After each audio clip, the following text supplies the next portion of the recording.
Perhatikan larutan garam berikut. Di sini ada 5 larutan garam dengan konsentrasi yang sama-sama 0,5 molal atau M.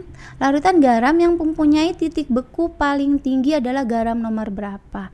Karena di sini merupakan 1 sampai 5 ini merupakan larutan garam yang merupakan elektrolit. Nanti karena konsentrasinya sama, maka yang mempengaruhi adalah faktor Van Hoff, di mana hubungannya dengan N. Kenapa? Karena tidak ada alfa atau derajat ionisasinya. Maka faktor Van Hoff itu I sama juga N. Sehingga kalau untuk mencari titik beku paling tinggi, maka nilai N-nya itu yang paling kecil. Cara mencarinya nanti kita jelaskan di sini ya. Pertama-tama harus tahu dulu kalau TF itu adalah frozen. F itu frozen, jadi titik beku sama dengan titik beku pelarut murni TF0 dikurang delta TF, penurunan titik beku ya. Dari titik, misalkan gini deh, kalau misalnya TF-nya, kalau air kan membeku pada suhu 0 derajat Celcius dikurang, nah ini yang kita cari delta TF, penurunan titik bekunya berapa. Kalau dia minta paling tinggi, berarti kan harus delta TF-nya harus yang paling sedikit. Misalkan kita masukkan angka 2, jadi 0 dikurang 2, jadi minus 2. 0 dikurang 3, jadi minus 3. Minus 2 dengan minus 3, maka paling tinggi yang minus 2. Karena nilai titik beku itu adalah minus, ya. Tapi kalau nanti titik bekunya positif, ya seperti biasa. Oke, sekarang delta TF itu kalau kita mau jabarkan lagi, rumusnya adalah KF, ketetapan molal beku, dikali molalitas dan atau konsentrasinya dikali dengan I. Sedangkan I itu di dalamnya ada 1 tambah N dikurang 1 dikali dengan alfa. Seperti itu. Ya, jadi nanti tinggal kita lihat karena alfanya tidak ada, tinggal kita buat aja I sama dengan N. Yang ini I sama dengan N, kita cari N yang paling kecil karena kaitannya dengan delta TF. Karena KF pasti sama, larutannya dianggap sama pelarutnya. Misalkan air, KF-nya pasti sama.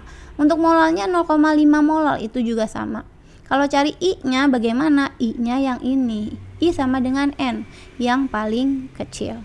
Oke, kalau besi 3 klorida, sekarang kita masuk ke materinya. Untuk nomor 1, besi 3 klorida itu FeCl3.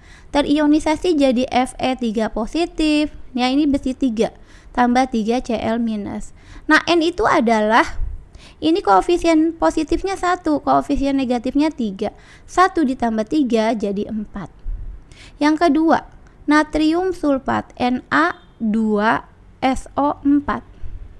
Berarti di sini Na-nya 2 ya, ada angka 2, 2 Na positif tambah SO4 2 minus. Sehingga N-nya itu 2 tambah 1. Jadi koefisien positif tambah koefisien negatif. Ini hasilnya adalah 3 ya. Maka yang 4 sama yang 3 ya, yang paling tinggi adalah 3 karena 0 dikurang 3 jadi minus 3. Dibanding 0 dikurang 4 jadi minus 4.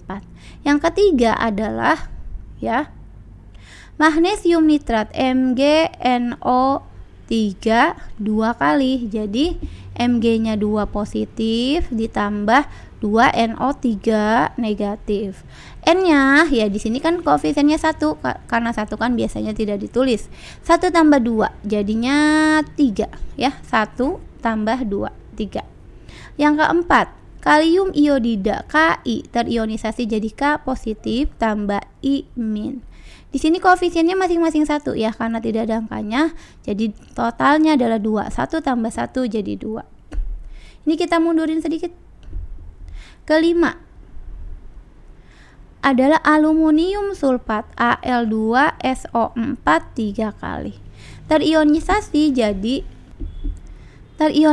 akan jadi 2 Al3 positif ditambah 3 SO4 2 min.